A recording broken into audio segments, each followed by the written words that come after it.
All right, hey everyone, my name is David. I'm TJ. And welcome to Along the Way. This is a podcast we do here at the Grove, the church we both serve at here in Moncks Corner, South Carolina.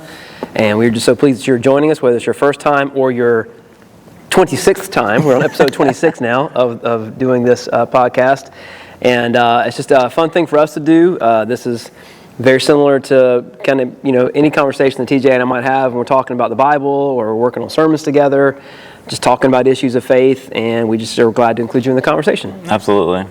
And so as a resource material, we've been using a book by Mark Moore called Core 52. It's sort of like a companion piece to this and to give us some topics and themes and sort of a base to grow from.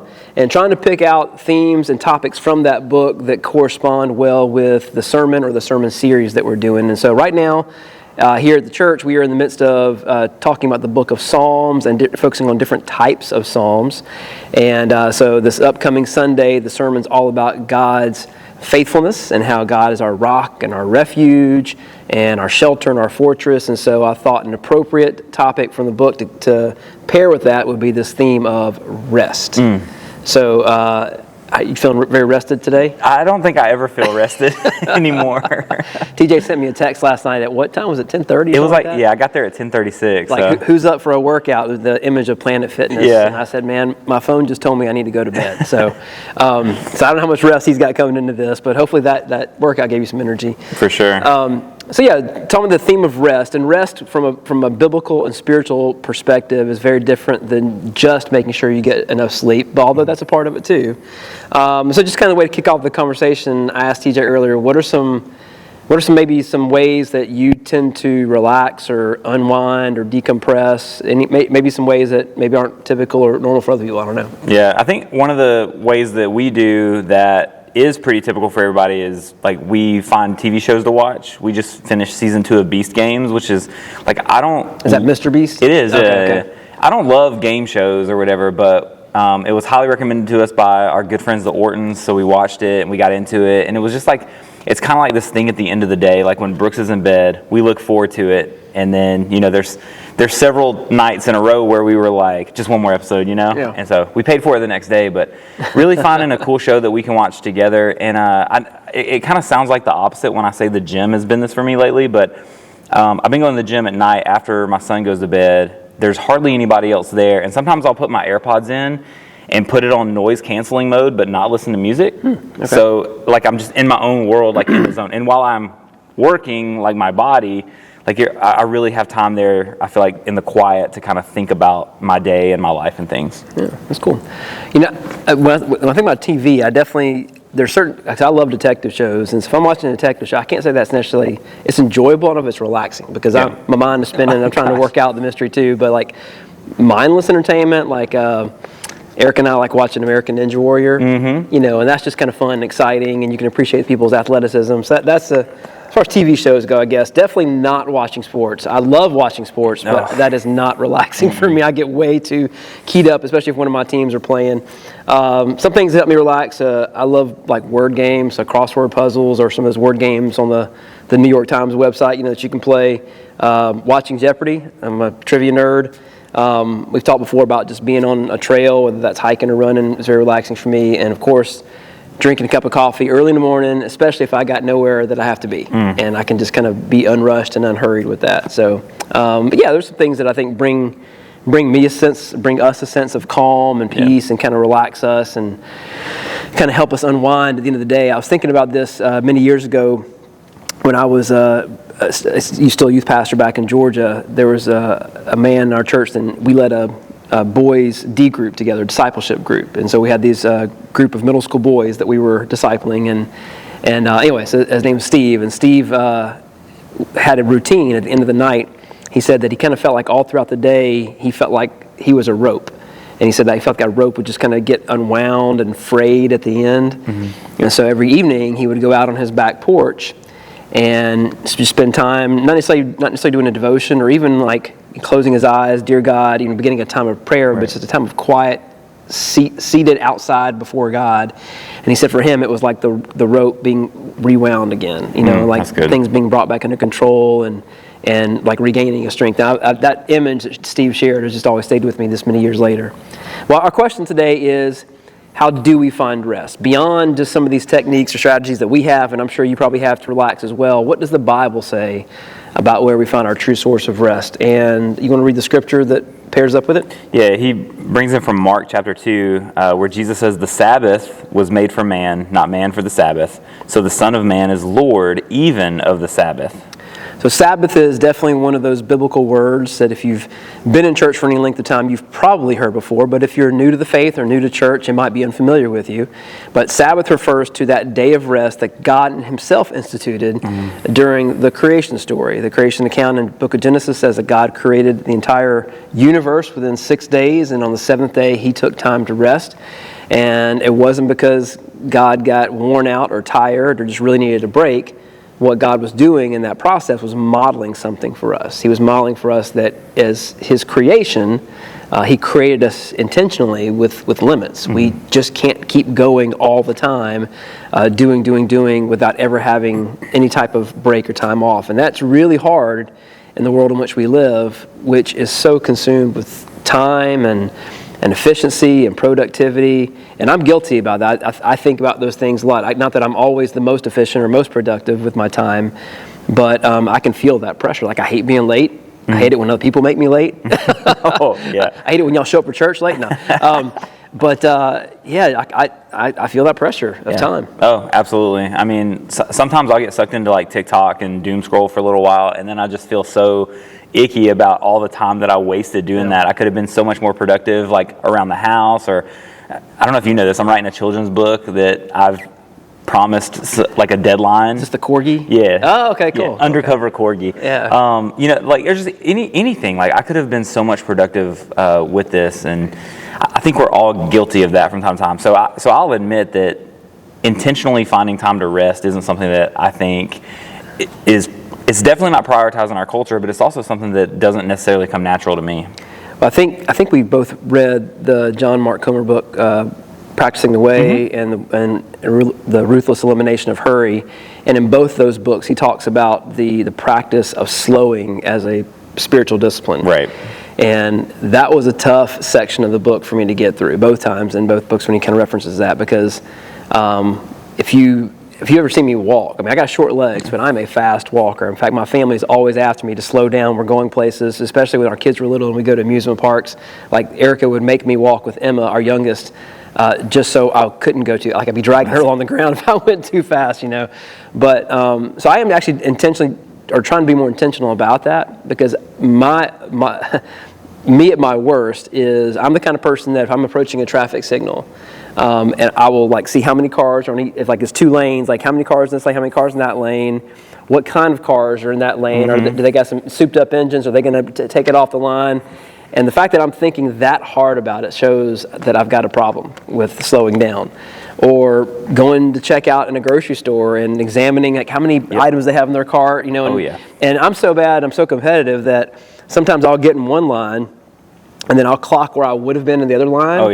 And if I actually make it out in the right line, it's like, oh, I won, you know, like, because I made the right choice. So, yeah, I got problems and I got issues, but I am trying to work on that. And so, with this idea of finding rest, slowing down, and even right now, you see, I'm trying to slow down my speech. It's such a critical thing for us to not simply focus on always doing, but to remind ourselves that we're human beings and simply be before God. And I got to tell you, one of the most powerful lines of the whole chapter for me was right off the rip. And Mark Moore wrote this. He says, "You can change your schedule all you want, but until you change your master, you'll never find rest for your soul." Yeah, man, that was convicting. So yeah, because I mean, you think about like God created everything, and then He took the seventh day to rest as a model for us. He gave us this idea of Sabbath, and so realistically, and Mark kind of paints this parallel by not observing a Sabbath and intentionally taking time to rest. You eventually fall into this idolatry of whether it be time or money or hobbies or whatever it may be that you're filling that time with. Well, I even think about some of the reasons that I rush around or why I feel so pressured with time. A lot of times it's about others' approval. Like, I don't want to let them down. And even just that idea that I don't want to disappoint someone. And I think we should be respectful of other people's time. I think that's a way we honor them. But I think just the idea of like, what am I chasing? Like, what is so critically important that I've got to be there or do this right now, right this moment? I remember reading in a John Ortberg book many years ago. He was talking about this spiritual practice of slowing, and he was telling a story about a time when he was giving giving his kids baths at night. And they had three small kids at the time, and so like bath time was it was like a whole process, right? You got to get one in, one out, dry in, whatever. And as a young father, he had just gotten in this habit, this rhythm of just everything's just got to move. And so he'd gotten one of his children out of the bathtub, and he had set them down, and then she just starts like dancing through the house, butt naked through the house, just dancing and having a good time. And he's like fussing at her. He's like, "Come on, would you we gotta hurry." And she just stopped and she looked at him and she said, "But why?" That's good. And he said he didn't have an answer to her. He's like, there was nowhere they had to go. There was no appointment he had to make. There was no work that he needed to get done. He had just gotten himself in such a habit of hurrying through everything that had become like his standard operating procedure. Wow. And he said, so he actually put the towel down and they danced around together in that moment. That's cool. Just kind of was present in that moment. And so I think for me personally, there's a lot we're talking about developing good rhythms, but one of the best ways that I've learned to experience Sabbath is not even just protecting the time, which is important, and we'll talk about that, but also just learning to be present in the moments. That's good. So let's get into the chapter a little bit more. We already talked about the creation story, that God created the world with time in mind. God created, even before the fall of man, there was the idea of days and seasons. There was a natural rhythm to life. Again, even before sin marred creation. God created, now God is not bound by time, but God created the experience of time to be part of our experience as His creation. And when we think about the reason why He created the idea of Sabbath, it was to give us a time where we're not doing, we're just being. And I think that's significant. Yeah, it's interesting. I just preached on this at my friend's church a few months ago, and I found that I get opportunities to preach on things that I might not be the best at, and it's a way of God like teaching me in that moment. Because I think my friend Dustin is like, his Mondays are his Sabbath days, and he's like, dude, my calls go to my voicemail. If it's an emergency, I'll get back to him, but I'm like intentionally spending time with my family. But in preparing for that message, I thought it was really interesting how God modeled the idea of Sabbath and rest for us in creation, but it wasn't until the 10 Commandments where He was like, no, this is something that you have to do. Like, He kind of like, that was the first like mandatory example of Sabbath. And we've talked about this before when we've talked about the law of the Old Testament and the 10 Commandments specifically. A very surface level understanding of the 10 Commandments is that it's nothing but a bunch of rules for God, that God gave us to follow, things to do and things not to do. But the wording though of it is like the 10 words from God, and it's like if you ask God, hey God, tell me about yourself. He tells us about Himself through these things that He values, and God values this idea of rest and renewal, and He created us to need that and to be really dependent upon that. In the same way when God said, don't commit adultery, is because He values the bonds of marriage. Right. Don't murder, because He values life. So so even beyond just the 10 Commandments, Mark points out in the chapter, there's the idea of Sabbath is just baked in deeply to the whole culture of Israel that He established. Even the way we're created to need sleep. I guess some people might need more sleep than others, but we all, humans and all animals need sleep. Every 7 years, a field was the Israelites were commanded to allow a field to lie fallow so that it could be, those nutrients could be replenished in the soil. Every 7 years, slaves were to be released from servitude, and then in the Old Testament it talks about the year of Jubilee, which was the 50th year. So after 7 years of 7 times of 7 years, after 49 years, there would be a year of Jubilee where all debts would be canceled, all lands and titles restored, all captives would be set free. It's almost like a reset button. And that's from a larger godly heavenly perspective, that's what Sabbath is meant to be for us. It's a reset, and it's a recognition that I was never meant to do life on my own or on my own power, on my own strength, on my own wisdom. That I need God, I need to trust in him. And you think, so he's like giving you he's given Israel these commandments, these words to learn how to function as a society, right? Like, make sure every 7 years you're letting this field rest, because I mean, if you like just try to go, like this soil needs to become fertile again. Like there are causes and like underneath just the commandment, and part of it was, he says like even like foreign visitors to your land can't work. I mean, this was setting his people apart, like to point back to their dependency on him. So even people who from other cultures of other faiths would still see, hey, there's something different about the Israelites and the way they treat their time. And so much about Israel's relationship with God in the Old Testament, so much about the church and our relationship with God under the New Covenant is all about being countercultural. Mm-hmm. And living out this principle of Sabbath is absolutely countercultural. Yeah. This is not the way our world thinks. In fact, I mean, I guess some aspects, some pockets of our culture and our society are recognizing, maybe now more than ever before, the need for that. Maybe to the other extreme of like just not doing anything and being too lazy.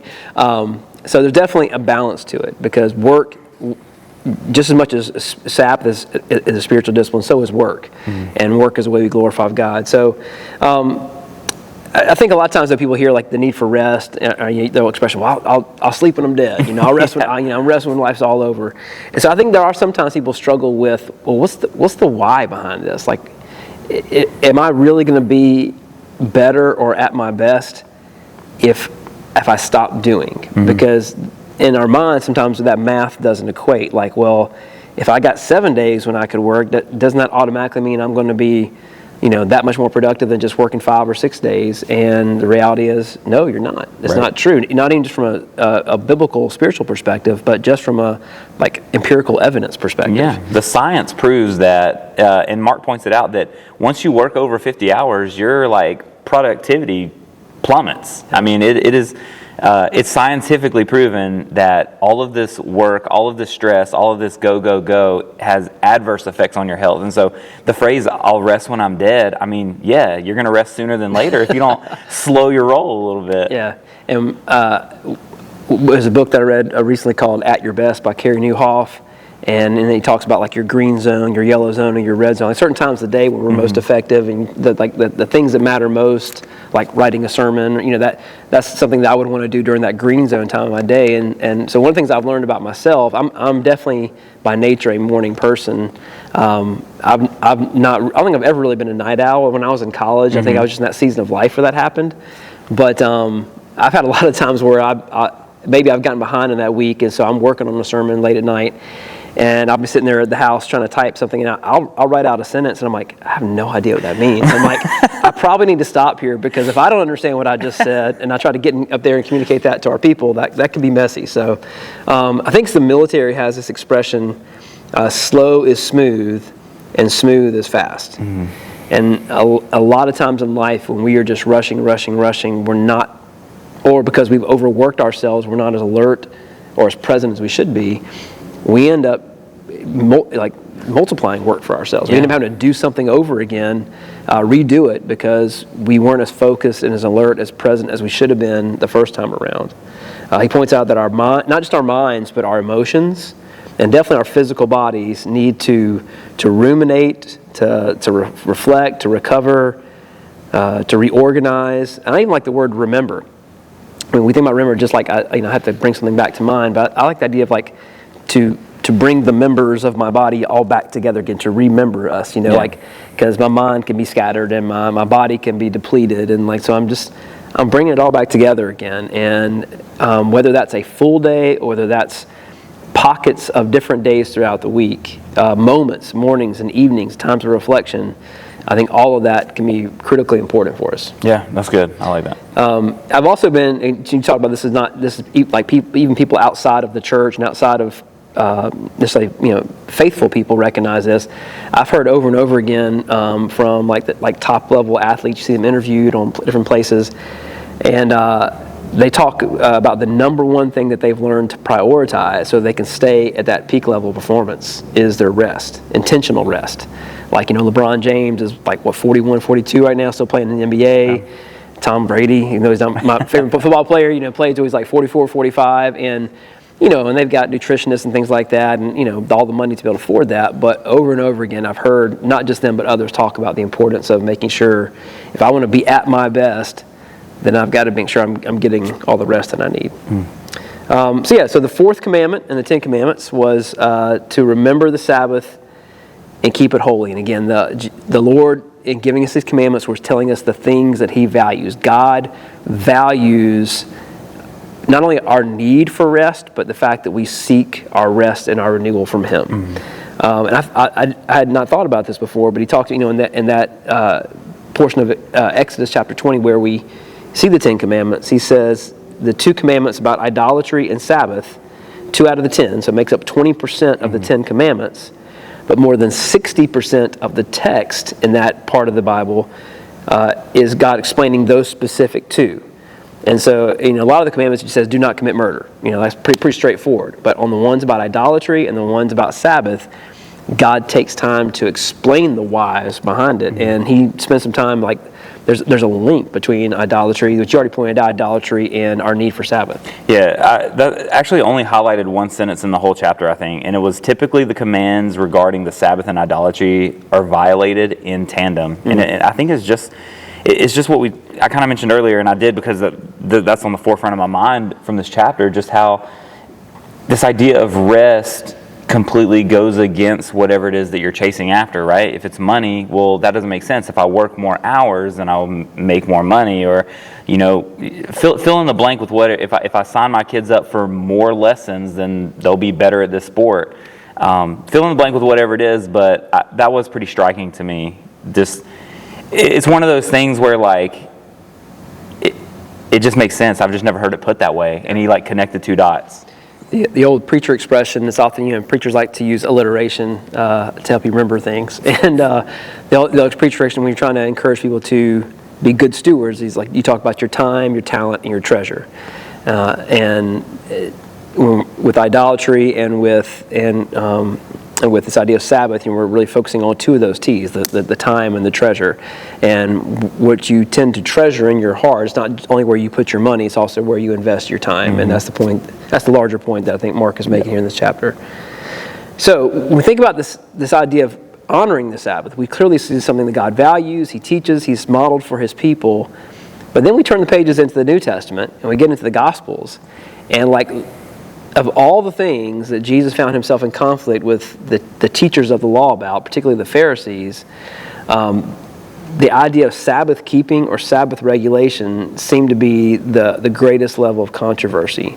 And there's a lot of reasons for that we need to get into so we can understand it more accurately. Jesus could get them riled up about a lot of things, but it seemed like the thing that really got under their skin the most, the teachers of the law, when it came to Jesus, was about from their perspective, His violation of Sabbath regulation. So we need to kind of set the table for this discussion before we get to dive too deep into it. By the time that Jesus came here to earth, and so what we consider to be the first century, for the previous 400 years or so, after the Jewish faith had been reestablished after the exiles had returned from Babylon, there was a kind of a reignition of excitement and desire to learn the Word, to study the Word, and which is great. However, over time, what had happened is that there was the written tradition, what we call the Old Testament, the books of law and the books of prophecy. That's the written tradition, the God's Word revealed to us.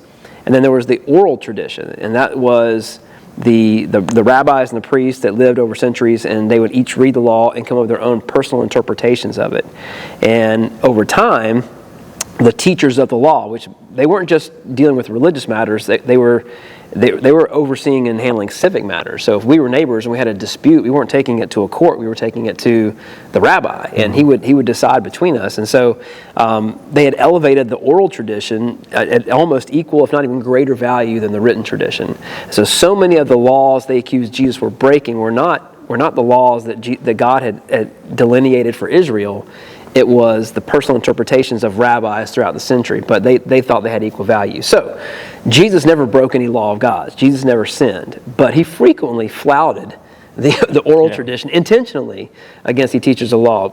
I just made a list of some of the crazier This can be kind of a fun thing to do too. If you go online and say, hey, what are some of the crazy laws that still exist in our country? And there's some weird ones in particular states. I'm sure we've got some crazy ones here in South Carolina. But these are some of the interpretations from the oral tradition that existed during Jesus' day. There were crazy divorce laws. There was one rabbi who said that a husband could divorce his wife if she burned his food. And one went even further and said that he could divorce his wife if she displeased him in any way. I'm thinking, man, there's no way a marriage is going to last 5 minutes. That's true.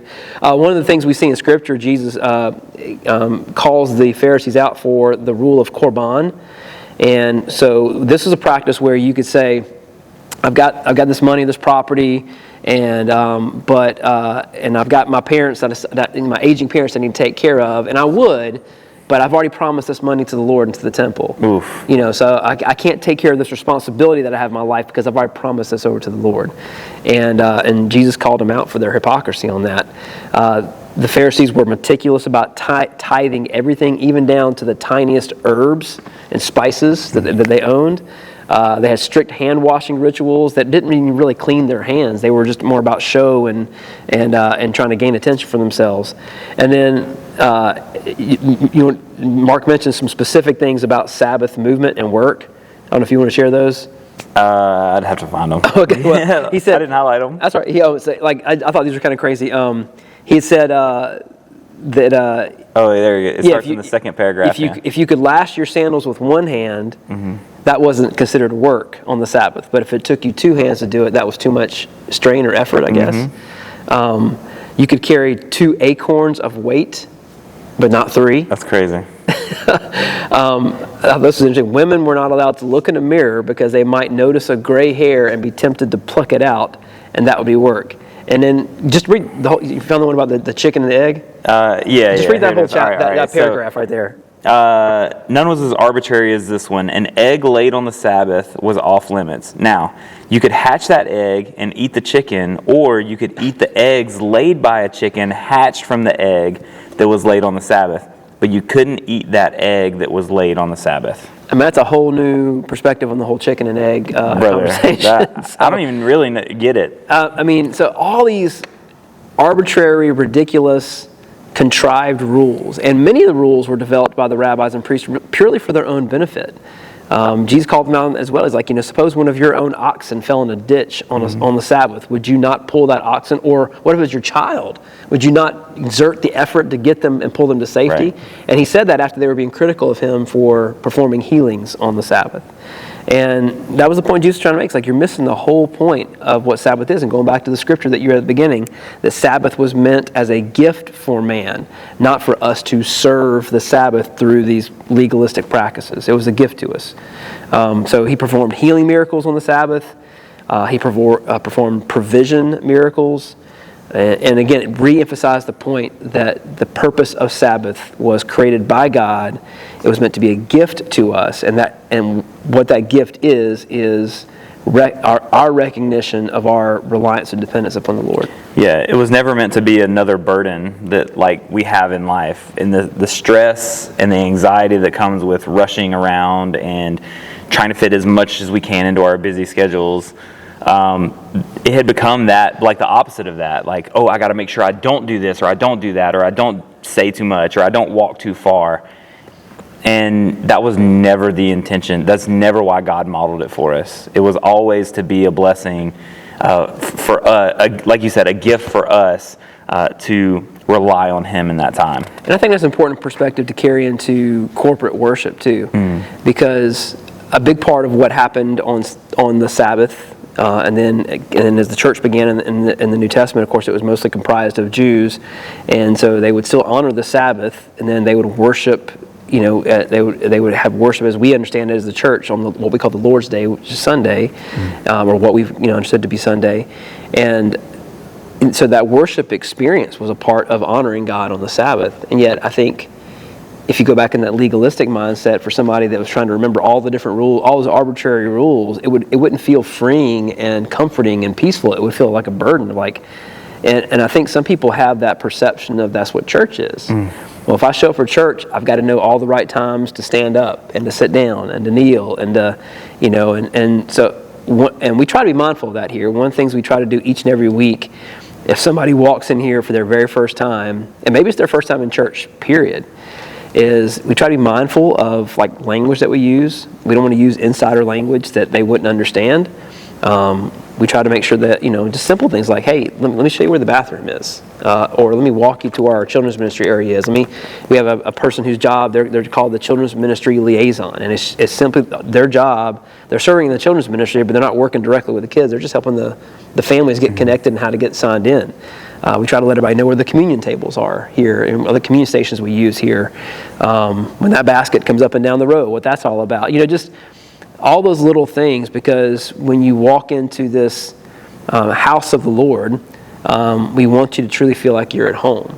Yeah. And I'm sure we both have had experiences where you get invited to somebody's house and they're not mindful of those things. So you don't know how to find the bathroom, and you're not sure, do I take my shoes off here? Is this one of those kind of houses where I can't wear my shoes anywhere? Or, it just, the more that person who's invited you over makes you feel like family. Mm-hmm. And the quicker they do that, you're just more at ease, and you feel like you belong and you're accepted. And so I think that's important in a modern day context when people come into a house of worship, a family of God, that they're made to feel like family as soon as possible. Yeah, absolutely. I cat sit for the Steinhauers, and I don't know if they watch the podcast or not, but Matthew does, doesn't he? I know the first few times I cat sat for them, that's a funny expression. I was like, cat sat. I'm not going to go upstairs. They close all the doors or whatever. Like I'm downstairs. I take care of the cats. But the first couple times I was like, there's no downstairs bathroom in this house. Like, where do people go use the bath? Like, but I've got to go so bad. So I take care of the cats. I rush home or whatever. And then one time I couldn't find one of the cats. So I was like, I'm just going to look in this closet. Sure enough, that was the bathroom. I was like, I had no idea. I thought you were going to say, so I just use the kitty litter box. Yeah. Sorry, guys. I didn't want to violate any space upstairs, so I just use the cat litter box. Oh, man.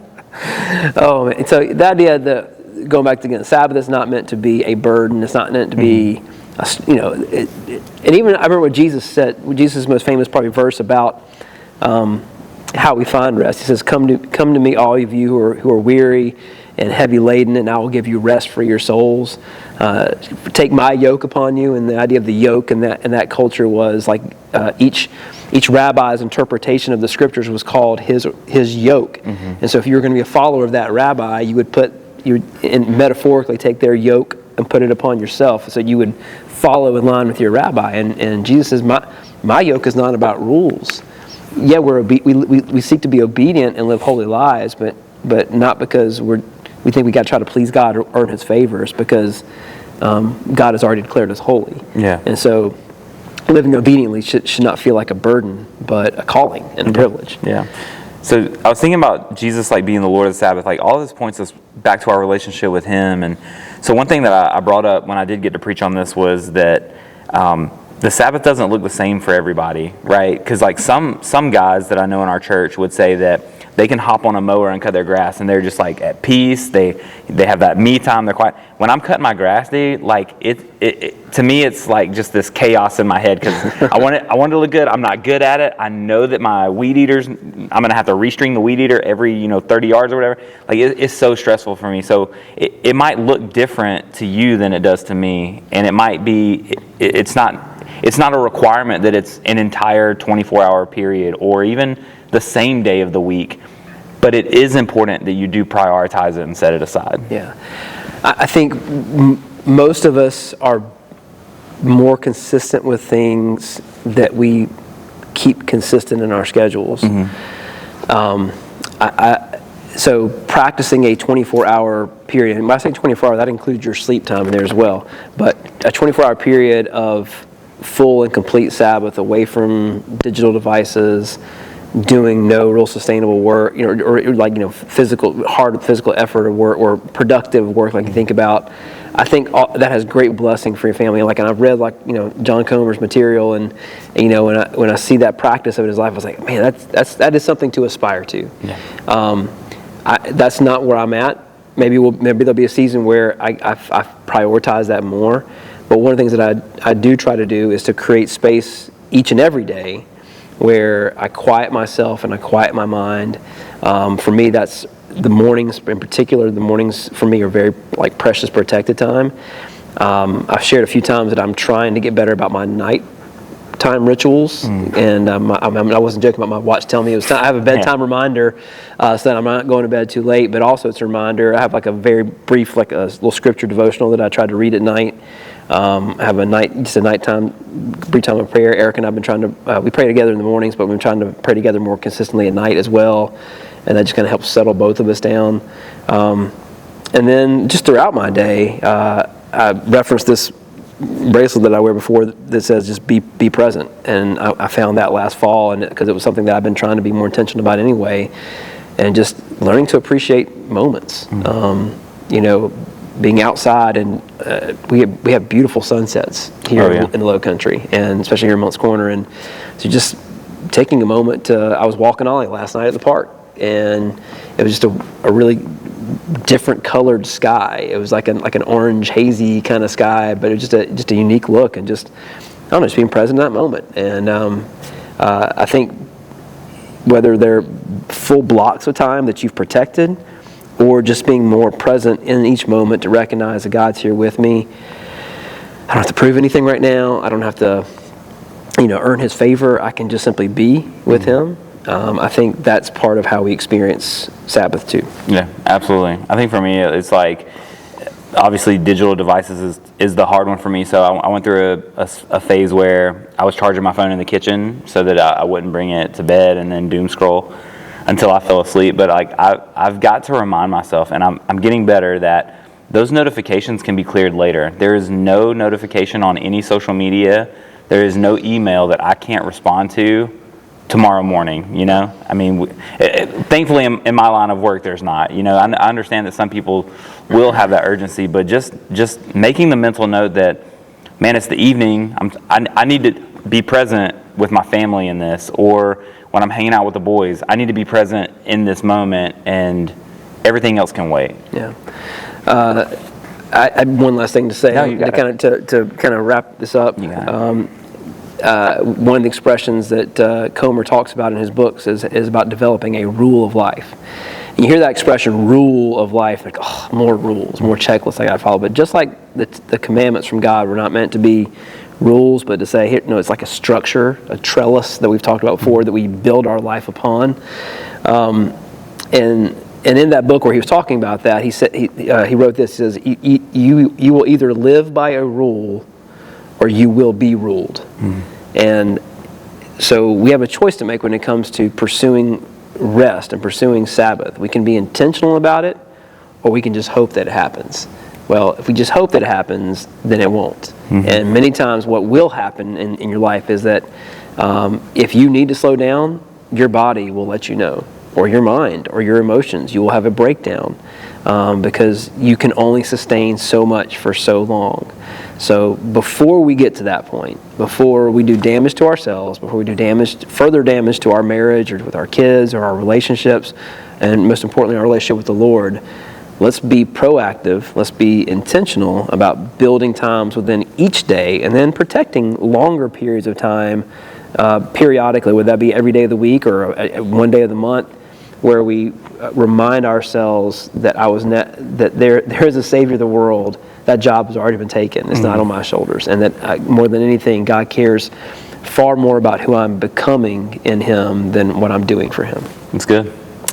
Well, thank you for joining us again for this podcast. We love doing it. We love talking about our faith and how God is growing each of us personally. And we hope that it's been an encouragement to you as well. We look forward to seeing you again. Thanks.